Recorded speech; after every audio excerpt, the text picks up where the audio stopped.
বিশ্বের জ্বালানি তেলের লাইফলাইন খ্যাত হরমুজ প্রণালী নিয়ে নতুন সমীকরণ।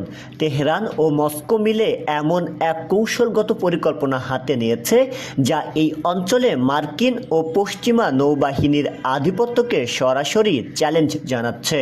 এই নয়া কৌশলের মূল লক্ষ্য যৌথ সামরিক টহল, আকাশ ও জলপথে ইরান ও রাশিয়ার সমন্বিত নজরদারি, যা এই রুট দিয়ে চলাচলকারী পশ্চিমা জাহাজগুলোর জন্য এক নতুন মাথা ব্যথা।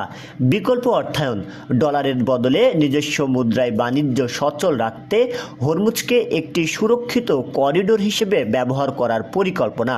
পশ্চিমা অবরোধের পাল্টা জবাব, এই কৌশলের মাধ্যমে নিষেধাজ্ঞার তোয়াক্কা না করেই তেল ও পণ্য সরবরাহ নিশ্চিত করতে চায় দুই দেশ।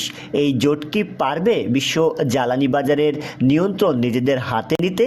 তো হরমুজ কি তবে নতুন কোনো সংঘাতের কেন্দ্রবিন্দু হতে যাচ্ছে? আপনার মতে ইরান রাশিয়ার এই মিত্রতা কি মধ্যপ্রাচ্যে শান্তির পথে বাধা, নাকি শক্তির নতুন ভারসাম্য?